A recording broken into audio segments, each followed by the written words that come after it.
दोस्तों आज हम एक बहुत ही जबरदस्त सस्पेंस थ्रिलर मूवी देखने वाले हैं, जिसमें एक नए शहर में ट्रांसफर होकर आया हुआ पुलिस ऑफिसर पृथ्वी एक साधारण सा गुमशुदगी का केस संभालने लगता है। शुरुआत में यह केस आसान लगता है, लेकिन जैसे जैसे जांच आगे बढ़ती है पृथ्वी खुद ही इस खतरनाक जाल में फंसता चला जाता है। हर सुराग उसे एक ऐसी घटनाओं से जोड़ता है जहाँ उसकी ही जान नहीं बल्कि उसके परिवार की सुरक्षा भी दांव पर लग जाती है। केस के साथ साथ दबाव बढ़ता जाता है, अनजान दुश्मन, छुपे चेहरे और ऐसे राज जिसके सामने आते ही सब कुछ बदल जाता है। एक कॉटेज के अंदर लोगों की रहस्यमय तरीके से मौत होने लगती है।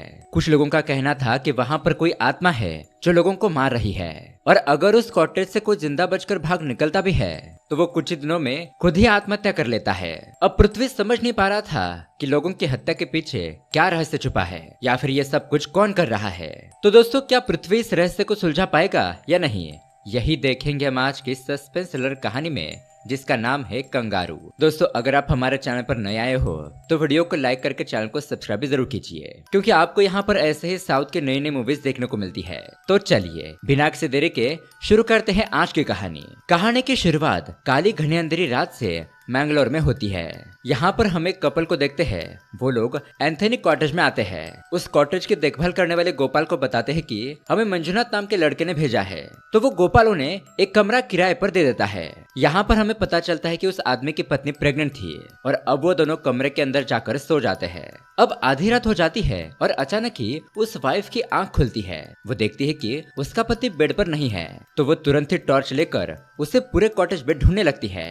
अब वो उसे कहीं नहीं मिलता, लेकिन जैसे वो कॉटेज के नीचे आती है, अपने सामने का नजारा देखकर उसके पैरों तले जमीन खिसक जाती है। दरअसल दोस्तों, उसके पति ने खुद को फांसी लगाकर अपनी जान दे दी थी। ये देखकर उस महिला को बहुत बड़ा सदमा लगता है और वो वहीं पर बेहोश हो जाती है।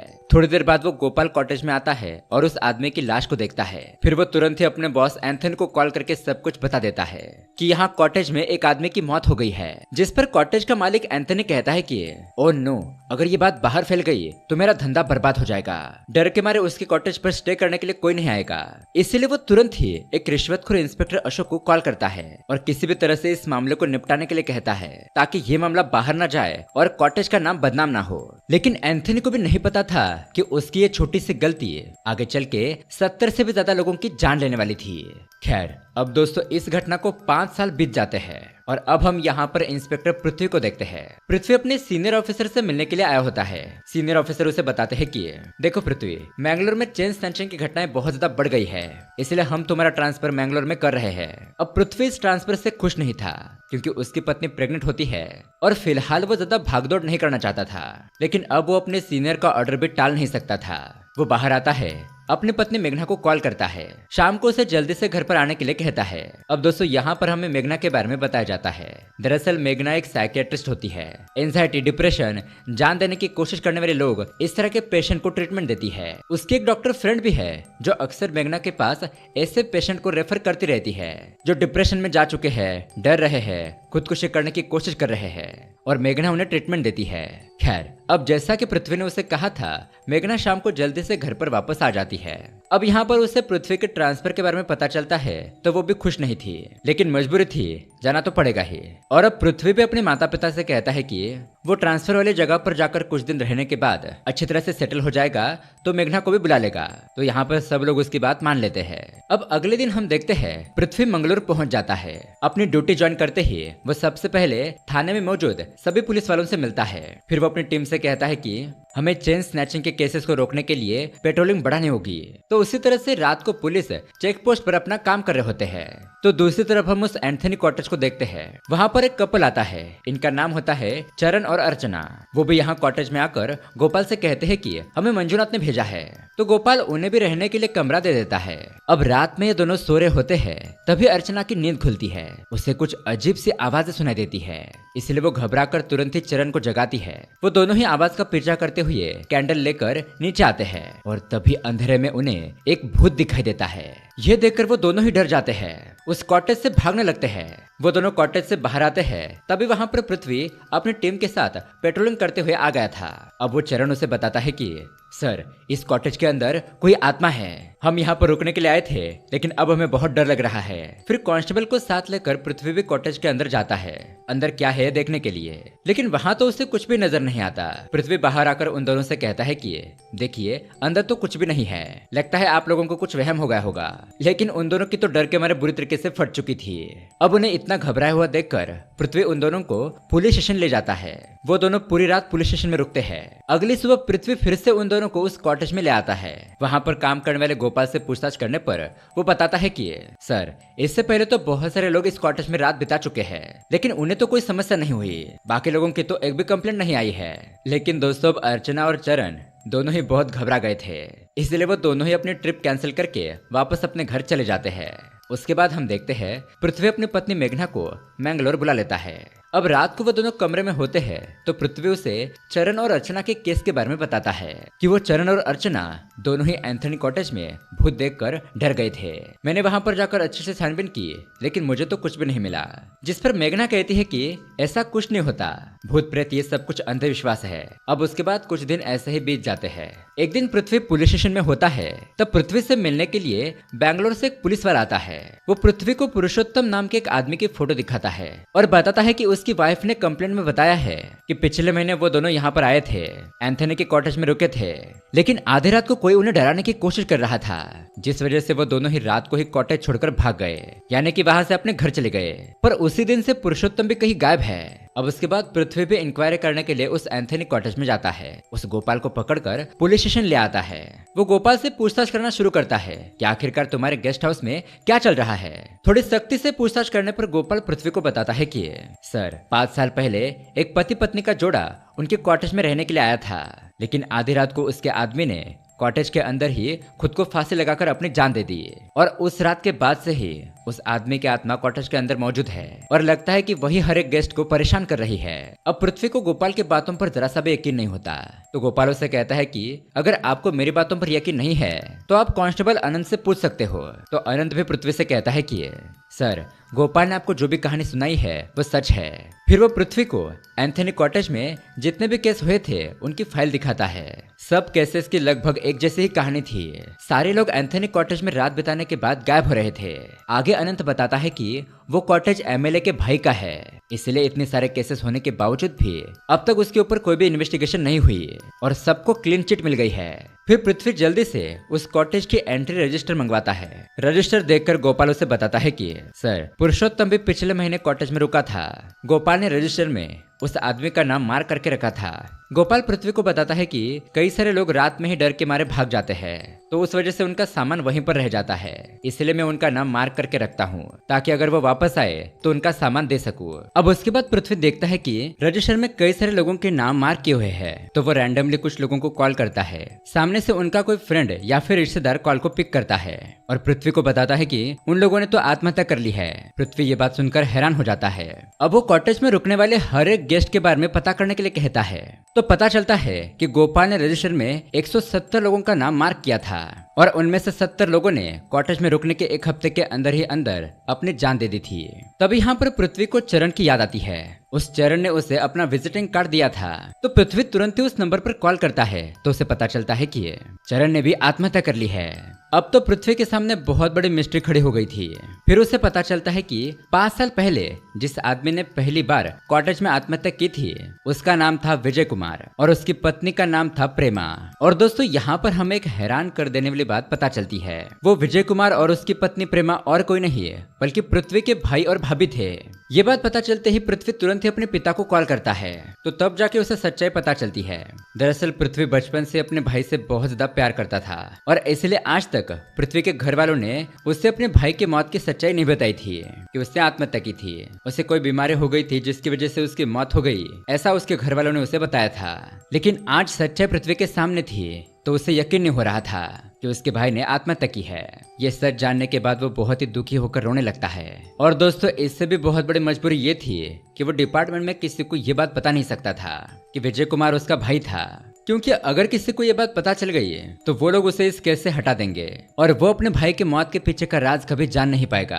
अब इस केस को सुलझाने के लिए वो सीनियर ऑफिसर से बात करके एक टीम तैयार करता है। जितने भी लोग गुजर गए थे तो एक एक करके सभी लोगों के घर जाकर पता करने के लिए कहता है कि आखिरकार उन लोगों ने अपनी जान क्यों दे दी। फिर वो मेघना को भी अपने साथ लेकर चरण के घर पर जाता है तो चरण के पापा उसे बताते हैं कि वो लड़की अर्चना चरण की वाइफ नहीं थी।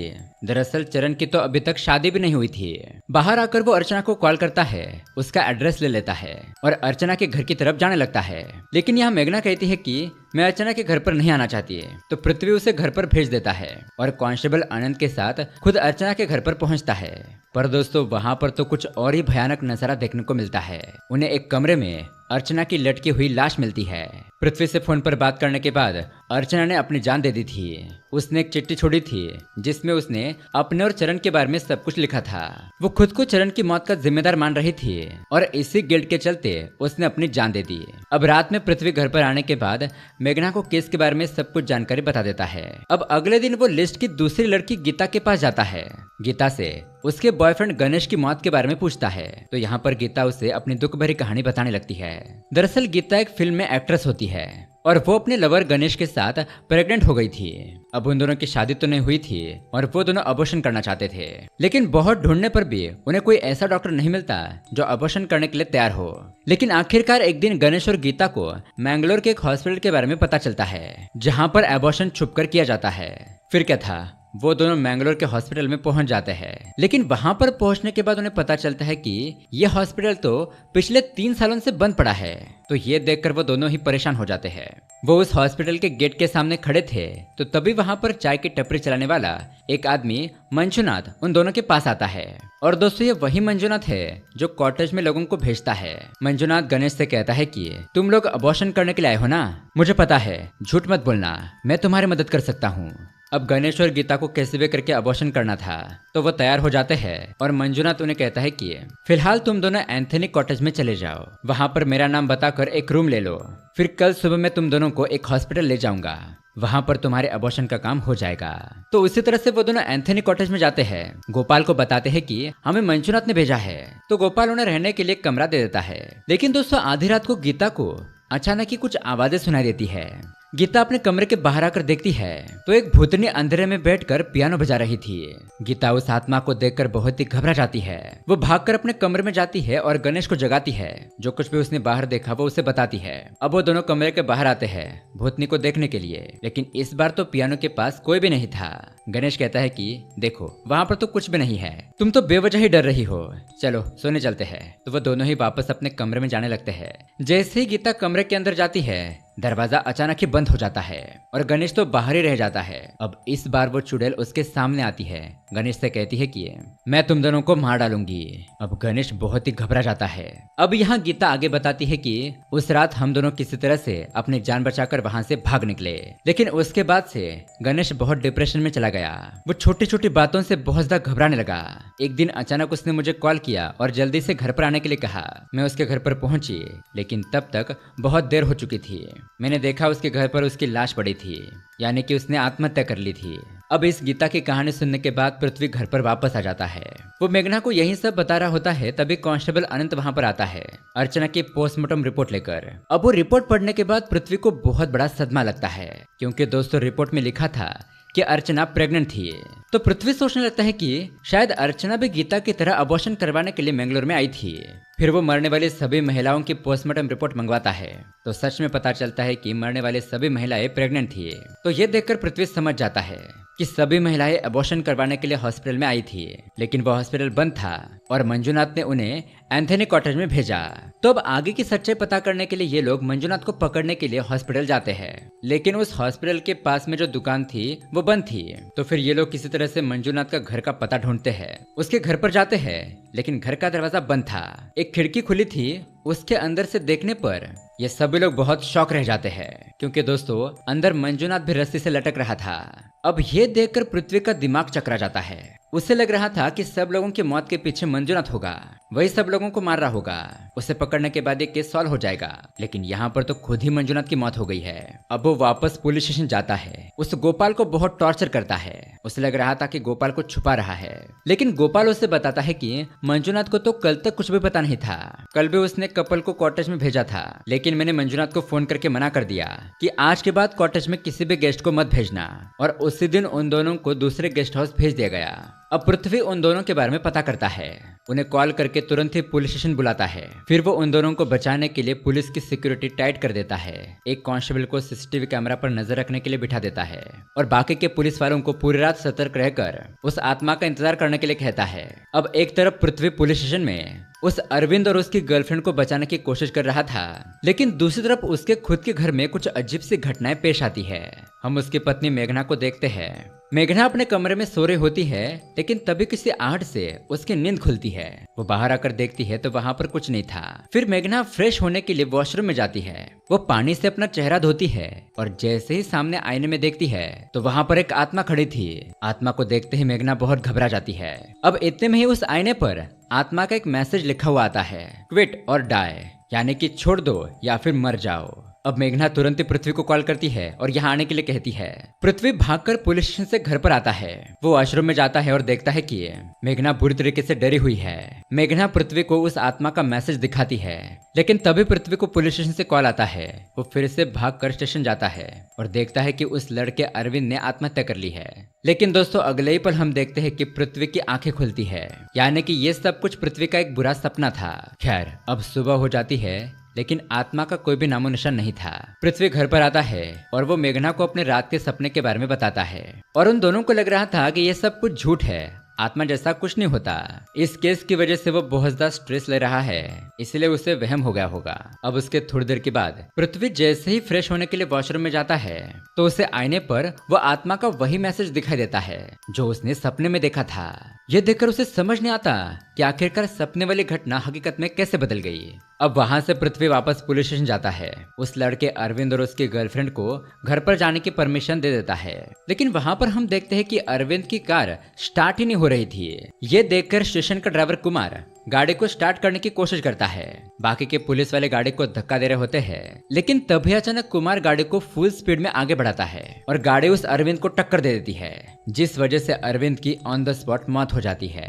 अब गुस्से में पृथ्वी कुमार के पास आता है तो कुमार तो अजीब तरीके से हंसने लगता है, जैसे कि किसी आत्मा ने उसे पजस कर लिया हो। कुमार की स्माइल बहुत ही क्रिपी होती है। अब ये सब कुछ देखने के बाद पृथ्वी को भी यकीन हो जाता है कि शायद ये सब कुछ उसके भैया की आत्मा ही कर रही है, और आखिरकार वो अपने सीनियर ऑफिसर को सब कुछ सच बता देता है। अब मेघना और पृथ्वी दोनों मिलकर सीनियर ऑफिसर को किसी एग्जोर्सिज्म करने वाले के बारे में बताते हैं कि वो लोग उसकी मदद ले सकते हैं, तो सीनियर ऑफिसर भी इसके लिए परमिशन दे देते हैं। अब पृथ्वी फादर जोसेफ फर्नांडिस को बुलाता है। वो कॉटेज में आता है और पूरे कॉटेज को अच्छे तरीके से चेक करता है। उसके बाद वो फादर बाहर आता है और सीनियर ऑफिसर को बताता है कि दरअसल इस कॉटेज में कोई भी आत्मा नहीं है, और ऐसा कहकर वो वहां से चला जाता है। अब बाकी सब लोग भी अपने अपने घर पर वापस आ जाते हैं। अगली सुबह मेघना की नींद खुलती है तो वो देखती है कि पृथ्वी घर पर नहीं है। वो पृथ्वी को बार बार कॉल करती है, लेकिन पृथ्वी कोई भी कॉल नहीं उठाता, जिससे कि अब मेघना परेशान हो जाती है। खैर अब थोड़ी देर में पृथ्वी घर पर वापस आता है। वो मेघना को एक शॉकिंग बात बताता है कि मुझे इस केस की पूरी सच्चाई पता चल चुकी है। दरअसल दोस्तों आज सुबह ही पृथ्वी को इस केस के रिलेटेड एक क्लू मिला था, जो कि बहुत ही इंपॉर्टेंट था। पृथ्वी एक पुराने घर में गया था जो असली कातिल का था। उस घर में पृथ्वी को अब तक मारे गए सभी लोगों की पूरी डिटेल्स मिल जाती है। साथ ही वहां पर उसे एक फोटो मिलता है, जिसे देखने के बाद इस राज के सारे पत्ते खुल जाते हैं। पृथ्वी समझ जाता है कि इस कत्ल के पीछे असली मास्टरमाइंड और कोई नहीं है, बल्कि उसकी ही पत्नी मेघना है। जी हाँ दोस्तों, वो घर पर आकर मेघना को वही फोटो दिखाता है। उस फोटो को देखकर मेघना हैरान हो जाती है, क्योंकि उस फोटो में मेघना अपनी 2 बहनों के साथ थी। ये सब कुछ देखकर मेघना कहती है कि ये सब क्या है, तुम अपनी पत्नी पर शक कर रहे हो? तो यहाँ पर पृथ्वी उसे सब कुछ सबूत के साथ बताता है। दरअसल पृथ्वी अरविंद और उसकी गर्लफ्रेंड को बचाने वाली रात का सीसीटीवी फुटेज देख रहा था, तो तभी उसे पता चला कि ड्राइवर कुमार ने जानबूझकर अरविंद की गाड़ी की हेडलाइट पूरी रात ऑन रखी थी, जिससे कि उसकी बैटरी डिस्चार्ज हो गई। और अगली सुबह गाड़ी चालू करने के बहाने से कुमार ने जानबूझकर अरविंद को टक्कर मारी थी और ऐसा दिखावा किया कि जैसे कि उसके ऊपर किसी आत्मा का कब्जा है। लेकिन दोस्तों बाद में पृथ्वी ने कुमार को बहुत मारा पीटा, उसे बहुत टॉर्चर किया और सच बताने के लिए कहा। तब कुमार ने पृथ्वी को सच्चाई बता दी थी। दरअसल कुमार ऑनलाइन गेमिंग का बहुत एडिक्टेड हो गया था, जिस वजह से कुमार के ऊपर बहुत कर्जा चढ़ गया था और इसी का फायदा उठाकर मेघना ने कुमार को पैसों का लालच दिया और इसके बदले में अरविंद को मारने के लिए कहा था। और उस रात सुबह सुबह घर पर आते ही अरविंद ने सबसे पहले मेघना को ही अपने सपने के बारे में बताया था। तो मेघना ने मौके का फायदा उठाया, वो वॉशरूम में गई और आईने पर उस आत्मा का मैसेज लिखा ताकि जब पृथ्वी उस मैसेज को देखे तो उसे आत्मा पर यकीन हो जाए। उसके बाद मेघना ने किसी तांत्रिक को बुलाने के लिए कहा, क्योंकि पैसे देकर आजकल कोई भी भूत निकाल सकते हैं। लेकिन पृथ्वी ने यहाँ पर जानबूझकर तांत्रिक को नहीं बल्कि साइकेट्रिस्ट डॉक्टर रंजन को बुलाया, और वो भी फादर जोसेफ बनकर। और जैसा कि हम पूरी कहानी में देखते आ रहे हैं, केस के दौरान पृथ्वी से बातचीत करके मेघना केस की सारी डिटेल्स ले लेती थी और उसी हिसाब से अब तक वो खुद को बचाते आई थी। लेकिन जब पृथ्वी को मंजुनाथ के बारे में पता चला तो वो मंजुनाथ को पकड़ने के लिए जा रहा था। तब मेघना ने ही मंजुनाथ को कॉल करके उसे मरने के लिए धमकी दी ताकि उसकी सच्चाई सामने ना आ सके। अब यहाँ पर पृथ्वी मेघना को सच्चाई बता रहा था, तभी डॉक्टर रंजन भी वहाँ पर आ जाता है। तो अपनी सच्चाई पता चलते हुए देखकर मेघना गुस्सा हो जाती है। वो पृथ्वी को मारने के लिए आगे बढ़ती है तो पृथ्वी खुद को बचाने की कोशिश करता है। इसी दौरान मेघना को धक्का लगता है और वो फर्श पर गिरकर बेहोश हो जाती है।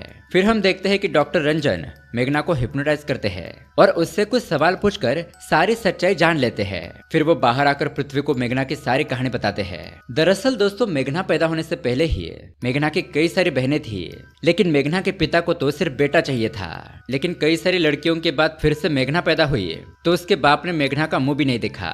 सिर्फ बेटियों को ही जन्म देने की वजह से मेघना का पिता मेघना की माँ को बहुत मारता था और सबसे ज्यादा मेघना से ही नफरत करता था। अब जैसे जैसे मेघना की उम्र बड़ी हो रही थी वो ये सब कुछ देख रही थी, अपने बुरे से बुरे हालात को समझ रही थी। और एक दिन जब उसका पिता उसकी माँ को मार पीट रहा था तब मेघना ने हथियार उठाया और अपने ही बाप को मार डाला। वो उसका पहला क्राइम था, लेकिन मेघना की माँ ने वो जुर्म खुद कबूल कर लिया और अपनी बेटी मेघना को बचा लिया। वो खुद जेल चली गई, लेकिन उसने अपने बाकी बेटियों को एक साथ मिलकर मेघना को पढ़ाने के लिए कहा। तो उसकी बहनें मेघना का ख्याल रखती थी, उन्होंने उसे पढ़ लिख कर बड़ा किया। मेघना जब कॉलेज में थी तो पृथ्वी से उसकी मुलाकात हुई। पृथ्वी और मेघना को एक दूसरे से प्यार हो गया और उन दोनों ने शादी कर ली। उनकी लाइफ बहुत ही खुशहाल तरीके से बीत रही थी और मेघना अपने दर्द भरे पास्ट को भूल चुकी थी। लेकिन एक दिन पृथ्वी के भाई विजय कुमार ने मेघना को कॉल किया। उसकी पत्नी प्रेमा प्रेग्नेंट थी, लेकिन विजय कुमार ने इलीगली बच्चे का जेंडर पता करवा लिया था और उसे पता चल गया था कि बेटी होने वाली है। अब उसकी ऑलरेडी एक बेटी थी तो वो नहीं चाहता था कि फिर से एक बेटी हो, इसीलिए वो अबॉर्शन करना चाहता था। लेकिन उसे अबॉर्शन करने के लिए कोई डॉक्टर नहीं मिल रहा था, इसलिए वो फोन करके मेघना को सब कुछ बता देता है और उसे अबॉर्शन करने के लिए हेल्प मांगता है। अब यहाँ पर ये सब कुछ सुनने के बाद मेघना के बचपन का सारा ट्रॉमा फिर से उसे याद आता है। अब मेघना एक अच्छी डॉक्टर होती है, इसीलिए वो अबॉर्शन करने के लिए साफ साफ मना कर देती है। लेकिन विजय कुमार उसे बार बार कॉल करके टॉर्चर करने लगता है और आखिरकार विजय को पता चल जाता है कि सृष्टि हॉस्पिटल में उसका काम हो सकता है। लेकिन यहाँ पर हमें पता चलता है कि विजय कुमार की पत्नी प्रेमा वो अबॉर्शन नहीं करना चाहती थी, उसे वो बच्चा चाहिए था। तो प्रेमा मेघना को कॉल करती है और उससे मदद मांगती है, जिसके बाद मेघना प्रेमा से पूछती है कि बताओ तुम्हें तुम्हारा पति चाहिए या फिर बच्चा। तो उसी आवेश में आकर प्रेमा भी यही कहती है मुझे अपना बच्चा चाहिए। तो फिर उसी दिन के बाद से प्रेमा और मेघना दोनों ने मिलकर विजय कुमार को मारने का प्लान बनाती है और प्लान के मुताबिक अबॉर्शन से पहले वाली रात में प्रेमा उसे एंथनी कॉटेज में ले जाती है। अब रात में विजय कुमार जब सो रहा था तो मेघना ने विजय कुमार को दवाइयां खिलाकर पहले ही बेहोश कर दिया था। फिर प्रेमा के साथ मिलकर मेघना ने उसे रस्सी से लटका दिया, जिस वजह से विजय कुमार की मौत हो गई। और उसकी पत्नी प्रेमा ने पृथ्वी के माँ बाप से झूठी कहानी बताई कि उसके पेट में लड़की है। ये बात जानने के बाद विजय कुमार बहुत परेशान हो गया था। वो अबॉर्शन करना चाहता था, लेकिन कोई भी डॉक्टर इसके लिए तैयार नहीं था। इसीलिए विजय कुमार ने टेंशन में और डिप्रेशन में आकर खुद को मार डाला। और इसीलिए दोस्तों पृथ्वी के घर वालों ने भी हर किसी से विजय कुमार की मौत की बात छुपाई थी। लेकिन अब उसके कुछ दिन बाद प्रेमा को भी अपनी गलती का एहसास होने लगता है कि उसने अपने पति को मारकर बहुत बड़ी गलती कर दी है, उसे कोई दूसरा रास्ता अपनाना चाहिए था। और उसी के बारे में सोच सोच कर गिल्ट के चलते हुए प्रेमा भी अपनी जान दे देती है। अब इस घटना से तो मेघना की बीमारी और बढ़ जाती है। वो फैसला करती है कि जो भी लोग अपने बच्चों को मारने की कोशिश करेंगे वो उन्हें मार डालेगी। अब जैसा कि हमें पता है, मेघना की एक डॉक्टर फ्रेंड है प्रियंका। डॉक्टर प्रियंका के पास जो भी कपल अबॉर्शन करने के लिए आता था, प्रियंका उसे काउंसलिंग के लिए मेघना के पास भेज देती थी और फिर मेघना उन्हें LSD ड्रग्स वाली टैबलेट्स दे देती थी, जिससे कि उन्हें पैनिक अटैक्स आने लगते थे और फिर उन्हें कॉल करके सृष्टि हॉस्पिटल में अबॉर्शन हो जाएगा ऐसी इन्फॉर्मेशन देती थी। जिसके बाद वो लोग सृष्टि हॉस्पिटल के पास जाते थे और फिर वो मंजुनाथ की हेल्प से उन्हें एंथनी कॉटेज में भेज देती थी। वहां पर वो गोपाल मंजुनाथ के नाम पर उन्हें कमरा दे देता था और उस कॉटेज में काम करने वाली नीलम नाम की लड़की भूत बनकर उन्हें डराया करती थी। फिर LSD टैबलेट्स और डरावनी भूतनी की वजह से उन लोगों को पैनिक अटैक आना शुरू हो जाते थे। फिर ऐसे लोग आत्महत्या तो कर लेते थे या फिर पागल होकर घर छोड़कर भाग जाते थे। लेकिन दोस्तों, यहाँ पर आपको एक सवाल आ गया होगा कि उस नीलम, मंजुनाथ, गोपाल इन सब ने मेघना की मदद क्यों की? दरअसल दोस्तों, मेघना ने इन तीनों का ब्रेन वॉश कर दिया था और वो उन्हें समझाने में कामयाब हो गई थी कि जो लोग पेट में पल रहे बच्चे को मारते हैं वो बहुत बड़े क्रिमिनल है, उन्हें जीने का कोई अधिकार नहीं है, उन्हें मारना ही सही होगा। और दरअसल दोस्तों, नीलम और कोई नहीं है बल्कि मेघना की बड़ी बहन थी। अब यहाँ पर पृथ्वी को अपनी पत्नी मेघना के बारे में सब कुछ पता चल चुका था। वो मेघना को संभालने के लिए घर के अंदर जाता है, लेकिन देखता है कि मेघना ने तो आत्महत्या कर ली है। उसने वहाँ पास में एक नोट भी छोड़ा था।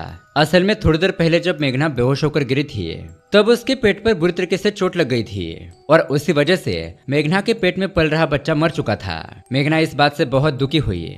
उसे इस बात का एहसास होते ही अब वो इस दुनिया में नहीं जिएगी, ऐसा उसने फैसला कर दिया। उसने नोट लिखा कि कोख में पल रहे बच्चों को बचाने के लिए मैंने न जाने कितने लोगों का कत्ल किया है, लेकिन लास्ट में मैं अपने बच्चों को ही बचा नहीं पाई, इसलिए मुझे जिंदा रहने का कोई हक नहीं है। अब ये नोट पढ़कर पृथ्वी बहुत दुखी हो जाता है और वो मेघना को गले लगाकर रोने लगता है और इसी के साथ ये कहानी यहीं पर एंड हो जाती है। तो दोस्तों, ये कहानी आपको कैसी लगी हमें कमेंट करके जरूर बताइएगा।